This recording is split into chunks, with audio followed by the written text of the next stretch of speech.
Bonjour à tous, aujourd'hui on va parler des complexes et de la fameuse exponentielle complexe. Alors, avant de vous dire ce que c'est, d'abord, vous dire quel type d'exponentielle est-ce que vous connaissez déjà? Vous connaissez l'exponentielle réelle. L'exponentielle réelle, c'est une fonction de r dans r plus étoile qui à x associe l'exponentielle de x. Vous connaissez aussi déjà une exponentielle un petit peu complexe, les fameux EIx. On a ici une fonction qui va de r dans le groupe unité, donc les complexes de module 1, qui a x associe EIx, donc cosinus x plus i sinus x. C'est les fameux EIθ du groupe unité, formule de l'air. Eh bien, on va rajouter maintenant une exponentielle complexe qui va englober ces deux-là.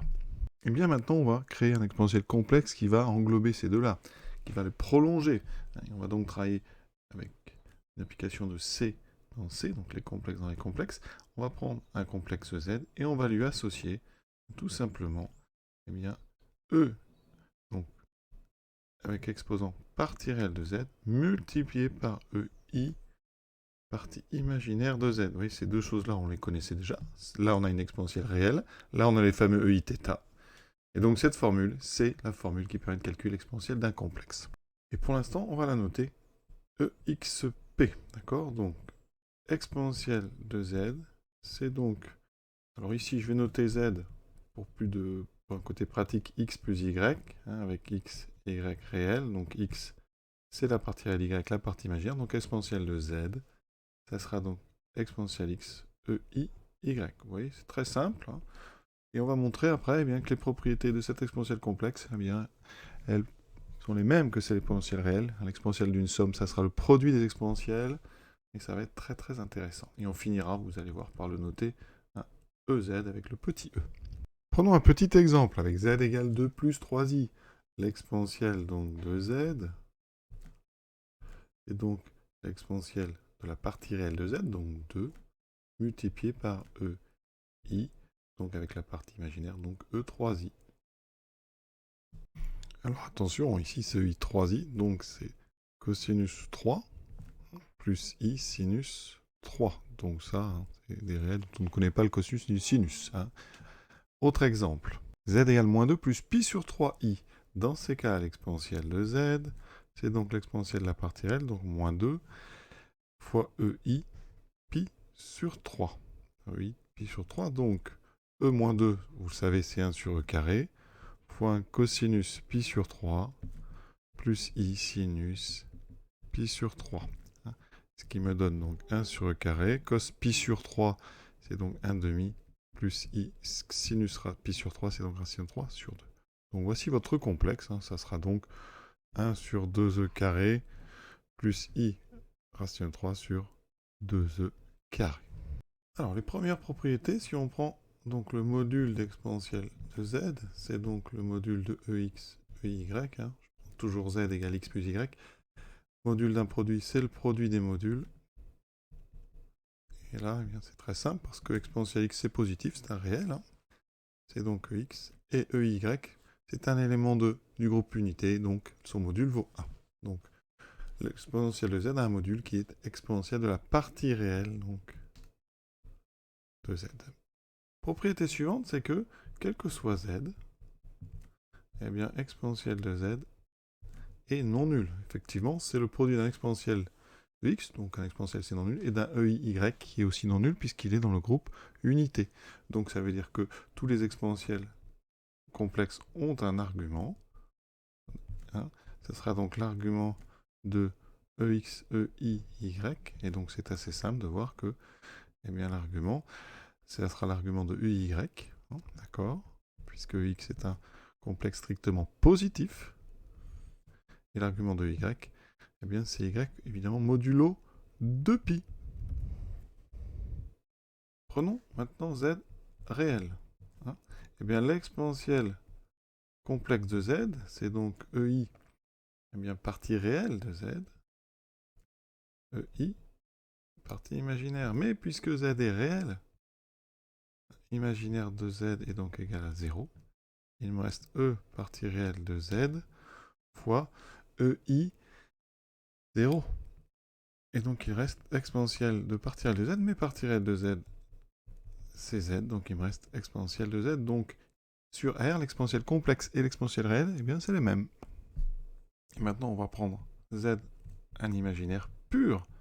Ça veut dire que l'imaginaire donc de Z, c'est donc ici, alors Z, on va l'écrire I fois A, donc imaginaire de Z, c'est A. Sa partie réelle, bien sûr, est nulle. L'exponentielle de Z est donc égale à exponentielle de sa partie réelle qui est 0, fois exponentielle donc de IA, c'est-à-dire ici 1 fois exponentielle de Z. Donc, sur le groupe unité, eh bien, effectivement, l'exponentielle complexe, eh bien, c'est la même que l'exponentielle Iθ qu'on connaissait déjà. Donc, rien de nouveau. On construit une exponentielle complexe qui va prolonger les deux qu'on connaissait déjà. Pour un cas particulier, on va regarder rapidement quand même. Donc, puisque ça prolonge l'exponentielle complexe de 0, c'est donc exponentielle 0, ça vaut 1. Petite propriété sur la conjugaison. Le conjugué d'exponentielle de Z, c'est donc le conjugué de x, e, i, y. Toujours x, y, partie réelle et imaginaire de Z. Je vais le mettre sous la forme, donc ici, trigonométrique, exponentielle cosinus y, plus exponentielle, donc i, sinus y. On passe au conjugué, il y a donc un moins qui apparaît. Moins i, ex, sinus y. On factorise par exponentielle. Cos y moins i sinus y. Ici, on va donc transformer. Ça, c'est donc cosinus moins y plus i sinus moins y, propriété simple. Et donc, j'obtiens ex, e moins y. Et donc là, j'obtiens bien l'exponentielle complexe donc de z bar, puisque c'est x moins i, y. Donc, petite propriété, l'exponentielle complexe marche bien avec le conjugué. Donc, le conjugué d'un exponentiel complexe, c'est l'exponentielle du conjugué. Propriété importante, la fonction exponentielle complexe, donc de C dans C étoile, maintenant on a vu que ça ne pouvait pas être nul, un exponentiel complexe, eh bien les deux IP périodiques. Ça veut dire que si on prend exponentielle de, donc on va regarder la notation exponentielle de Z plus 2 IP, eh bien ça va redonner exponentielle de Z. Donc regardons. Donc je mets Z sous sa forme donc algébrique, x plus y. Voilà. Donc partie réelle c'est x plus partie imaginaire y plus 2pi. Donc j'applique l'exponentielle complexe, ça fera exponentielle de la partie réelle, fois exponentielle de i, y plus 2pi. Et sa propriété des exponentielles des iθ, on peut séparer, ça fait ceci, exponentielle i de pi, ça fait 1. Donc il me reste effectivement ceci, qui est l'exponentielle complexe de z. Donc on a bien une 2pi périodicité.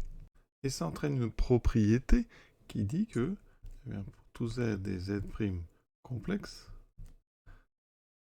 quand on a... Ah non. Et maintenant la propriété la plus importante, l'exponentielle complexe d'une somme, c'est le produit des exponentielles complexes. Donc on va le démontrer.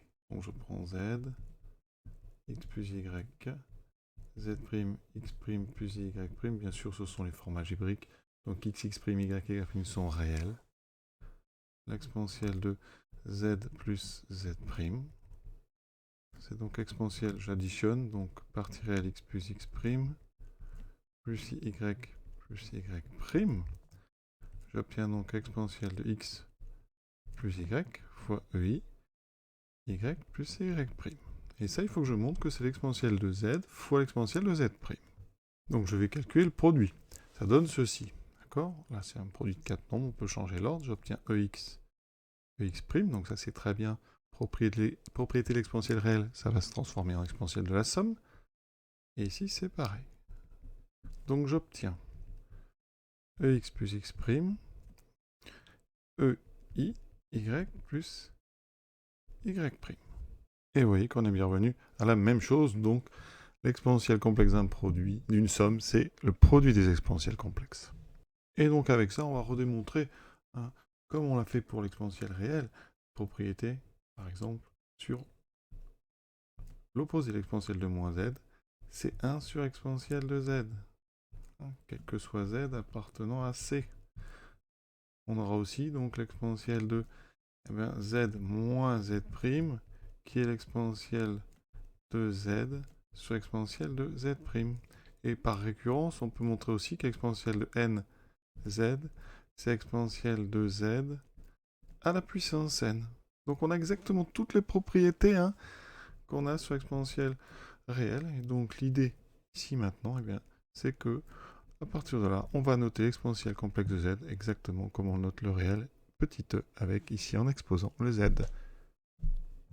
Propriété importante suivante, quand on a exponentielle de z égale exponentielle de z', ça équivaut à z. Et z' sont congrus modulo 2i pi. Attention, il y a un i, on va le démontrer tout de suite.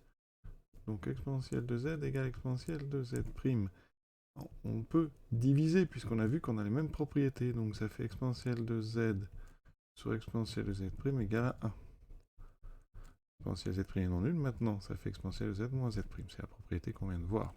On a un exponentiel ici qui est égal à 1. Donc ça veut dire que ici, le module donc d'exponentielle z moins z' est donc égal à 1. Et l'argument est celui de 1. Et l'argument donc de exponentielle de z moins z' est donc égal à 0 modulo 2pi. Alors, qu'est-ce qu'on a dit? L'exponentielle de z moins z' a une partie réelle qui était exponentielle de x moins x'. Donc ici, ça veut dire qu'exponentielle de x moins x' égale à 1. Et ici, alors l'argument, c'est encore écrit, c'est y, c'est donc la partie imaginaire. Ça veut dire que y moins y' est donc congru à 0 modulo 2pi. Un exponentiel réel ici égale à 1. Ça veut dire que x moins x' égale à 0. Ça c'est très important parce qu'ici on est en réel. Donc ça veut dire que x égale x', et donc y est égal à y' plus 2k pi, avec k appartenant donc à z. Et donc ça, eh bien, ça équivaut à z égale x plus y, et z' est donc égal à x' qui vaut x, plus y, donc moins 2k pi, k appartenant à z. Quand on regarde donc ça, eh bien, ça veut dire que z moins z', c'est donc moins i 2k pi, k appartenant à z. Autrement dit, z est congru à z', modulo, attention, il y a un i qui traîne, i 2pi, 2i pi. Le moins rentre dans le quart, si vous voulez. Et bien maintenant, on va résoudre exponentielle de z égale 1 plus 2i. Qu'est-ce qu'on peut dire de ça? On cherche z sous la forme x plus y, ça veut dire qu'exponentielle de x, exponentielle de y, est donc égale à 1 plus i. Alors, il va falloir le module de 1 plus 2i, c'est donc racine de 5. Et on va mettre ça sous forme donc exponentielle, donc il me faut un argument. Alors, argument de 1 plus 2i. Est-ce qu'on peut en trouver un? Eh bien, 1 et 2, c'est pas dans les tables trigonométriques, donc on va passer par l'arc tangente. Alors, je vais faire un tout petit dessin. On est comme ceci.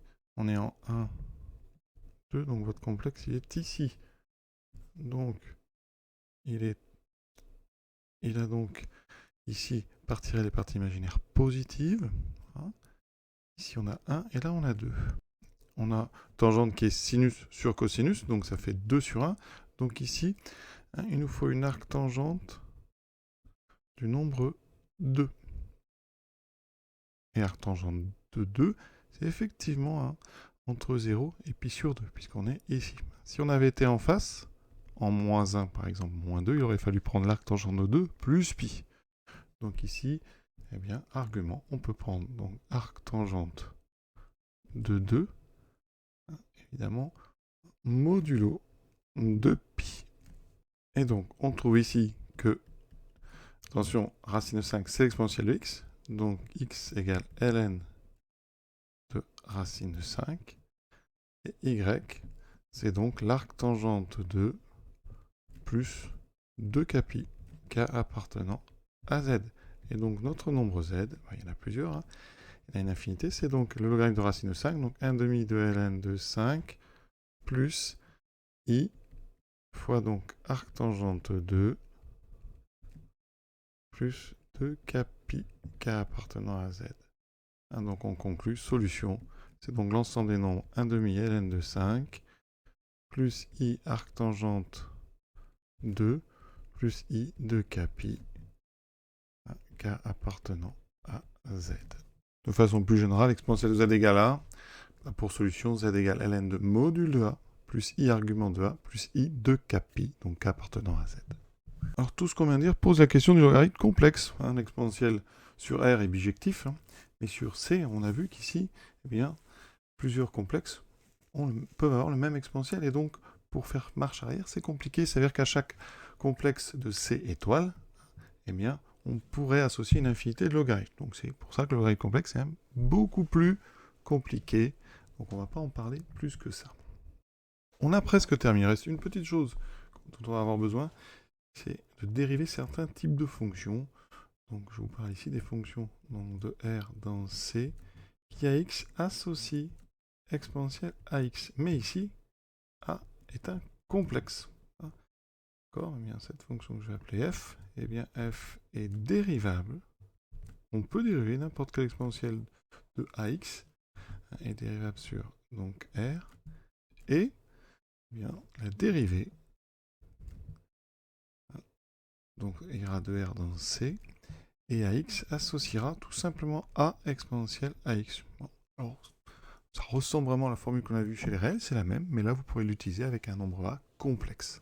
Exemple, si je veux dériver par exemple la fonction qui x associe exponentielle de i de 2x, par exemple, eh bien, f', ça sera 2i exponentielle 2ix. Voilà, ça va vraiment être intéressant pour la suite. Voici donc cette vidéo sur l'exponentielle complexe terminée. J'espère n'avoir rien oublié. Je vous souhaite une bonne fin de journée à tous et à bientôt pour la suite.